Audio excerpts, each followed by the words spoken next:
and welcome to Wine and Words Wednesday. This is the Pride Month edition because it is June. We are celebrating Pride Month here at the Haverford Township Free Library.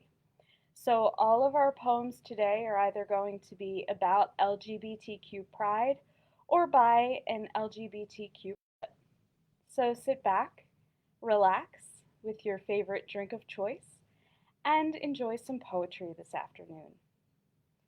Our first poem is called Things Haunt, and the poet is Joshua Jennifer Espinoza. Things Haunt. California is a desert, and I am a woman inside it. The road ahead bends sideways, and I lurch within myself. I'm full of ugly feelings, awful thoughts, bad dreams of doom, and so much love left unspoken. Is Mercury in retrograde, someone asks? Someone answers, no, it's something else like that, though. Something else like that. That should be my name. When you ask me, am I really a woman, a human being, a coherent identity? I'll say no. I'm something else like that, though. A true citizen of planet Earth closes their eyes and says what they are before the mirror. A good person gives and asks for nothing in return. I give and ask for only one thing. Hear me, hear me, hear me, hear me, hear me, hear me. Bear the weight of my voice and don't forget, things haunt. Things exist long after they are killed. That was Things Haunt by Joshua Jennifer Espinoza. Joshua Jennifer Espinoza is the author of There Should Be Flowers.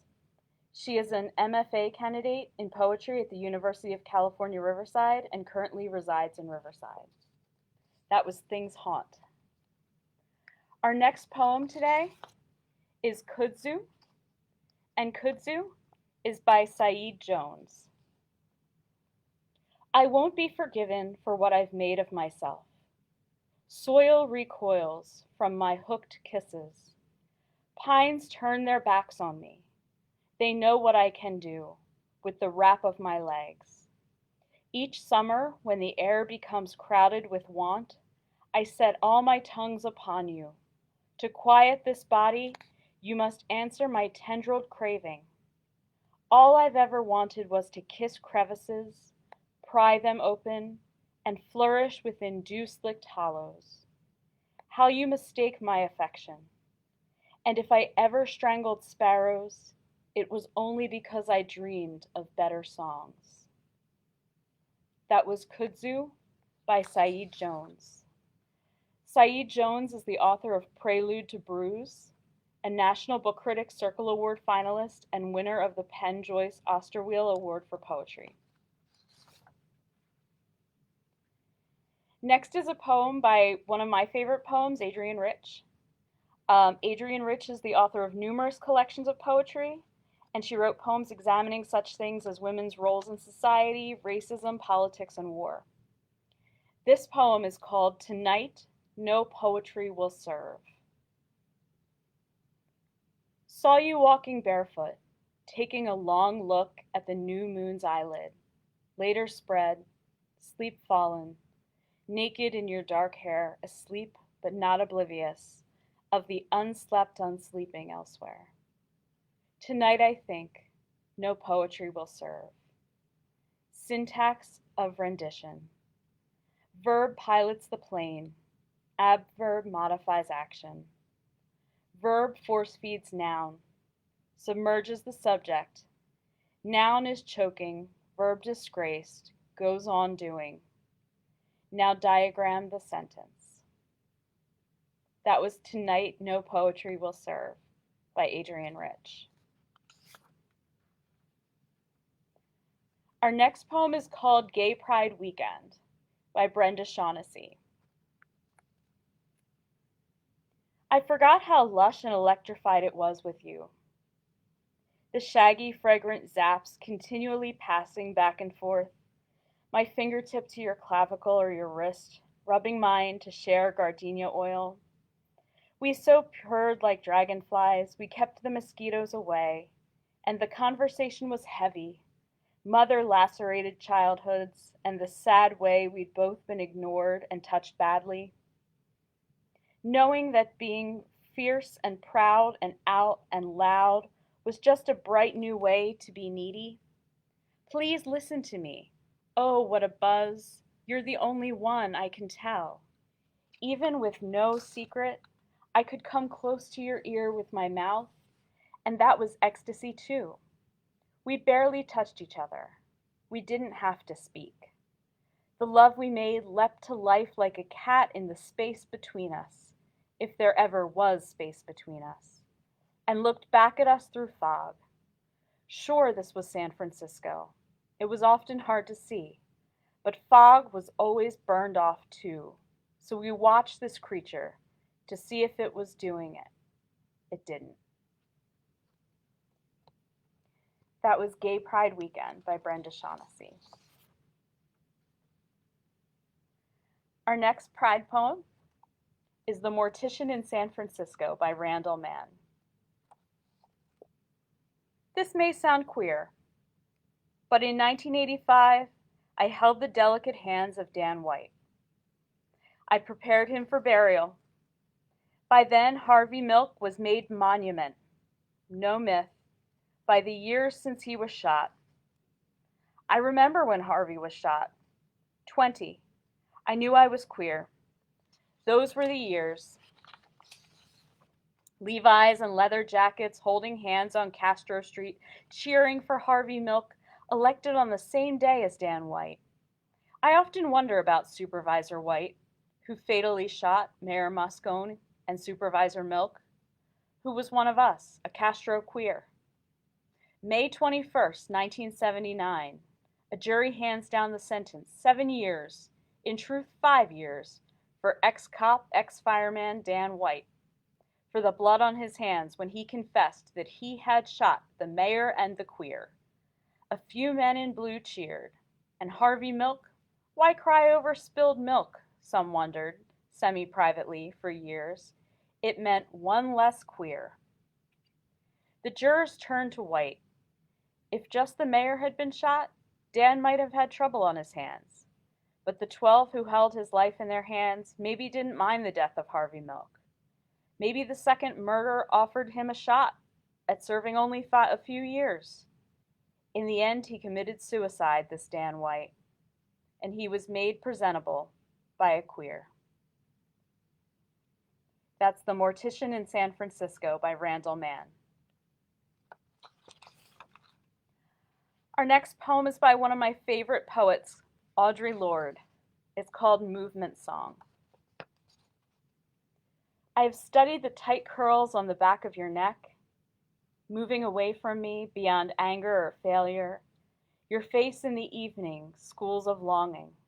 Through mornings of wish and ripen, we were always saying goodbye, in the blood and the bone over coffee, before dashing for elevators going in opposite directions without goodbyes. Do not remember me as a bridge nor a roof, as the maker of legends, nor as a trap door to that world where black and white clericals hang on the edge of beauty in 5 o'clock elevators, twitching their shoulders to avoid other flesh, and now there is someone to speak for them, moving away from me into tomorrows, morning of wish and ripen. Your goodbye is a promise of lightning in the last angel's hand, unwelcome, and warning the sands have run out against us. We were rewarded by journeys away from each other, into desire, into mornings alone, where excuse and endurance mingle, conceiving decision. Do not remember me as disaster, nor as the keeper of secrets. I am a fellow rider in the cattle cars, watching you move slowly out of my bed, saying we cannot waste time, only ourselves. That was Movement Song by Audre Lorde. Our next poem for Pride Month is A History of Sexual Preference by Robin Becker. We are walking our very public attraction through 18th century Philadelphia. I am simultaneously butch girlfriend and suburban child on a school trip, Independence Hall, 1775, home to the Second Continental Congress. Although she is wearing her leather jacket, although we have made love for the first time in a hotel room on Rittenhouse Square, I am preparing my teenage escape from Philadelphia, from Alfred's Alley, the oldest continually occupied residential street in the nation, from Carpenter's Hall, from Congress Hall, from Graff House, where the young Thomas Jefferson lived, summer of 1776, in my starchiest shirt and waistcoat, in my leggings and buckled shoes, in postmodern drag. As a young 18th century statesman, I am 17 and tired of fighting for freedom and the rights of men. I am already dreaming of Boston, city of women, demonstrations, and revolution, on a grand personal scale. Then the maitre d' is pulling out our chairs for brunch. We have the surprised look of people who have been kissing and now find themselves dressed and dining in a Locust Street townhouse turned cafe, who do not know one another very well, who continue with optimism to pursue relationship. Eternity may simply be our mortal default mechanism set on hope despite all evidence. In this mood, I roll my shirt sleeves and she touches my elbow. I refuse the seedy view from the hotel window. I picture instead their silver inkstands, the hoop skirt factory on Arch Street, the wireworks, their 18th century herb gardens, their 19th century row houses restored with period door knockers. Step outside. We have been deeded the largest landscaped space within a city anywhere in the world. In Fairmount Park,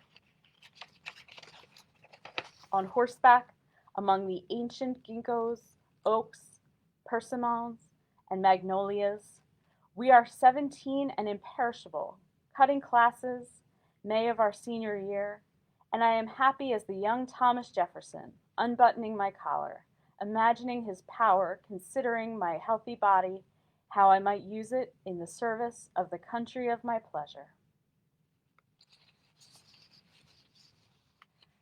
Our last poem for Pride Month is called The 17-Year-Old and the Gay Bar by Dinez Smith.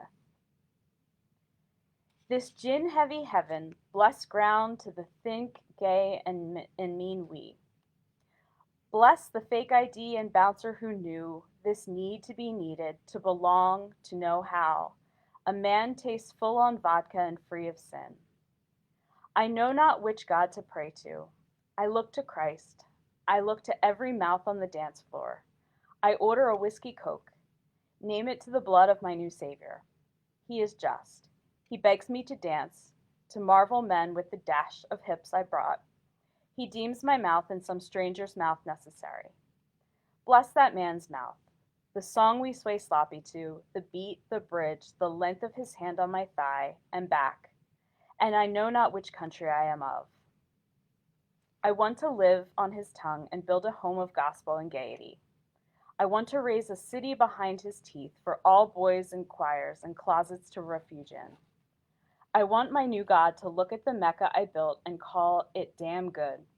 Or maybe I'm just tipsy and free for the first time, willing to worship anything I can taste. Our last poem today is in honor of Juneteenth. Juneteenth is a commemoration of the end of slavery in the United States. And this poem is called Juneteenth. It's a poem by Noah Griffin. Juneteenth's a celebration of Liberation Day, when word of emancipation reached Texas slaves, they say. In sorrow were we brought here to till a harvest land. We lived and died and fought here till freedom was at hand. They tore apart our families, they stole life's nascent breath, turned women into mammies and worked our men to death. They shamed the very nation which fostered freedom's birth. It died on the plantation, denying man his worth. But greed and misplaced honor brought crisis to a head, and justice felt upon her the weight of Union dead. They fought to save a nation, and yet they saved its soul from mortal condemnation and made the country whole. But when the war was waning and the battle was in doubt, the soldiers were complaining as many dropping out. There seemed but one solution, which might yet save the day, although its execution looms several months away. The Congress was divided, the cabinet as well. Abe did his best to hide it, and no one did he tell. He meant to sign an order to deal the South a blow, the Mason-Dixon border, the rebel states below. Would now have to contend with the freedom on their land, for slavery had ended for woman, child, and man. The time 1863, the first day of the year, but June of 65 would be the time we would hold dear. For that would be when freedom's thought first saw the light of day, and justified why men had fought and died along the way. Now every June we celebrate what Lincoln had in mind, the day he did emancipate the bonds of all mankind. That is Juneteenth, a poem by Noah Griffin. I hope you have enjoyed this Pride Month and Juneteenth edition of Wine and Words Wednesday. Thank you so much for listening, and please come back next month. Bye now.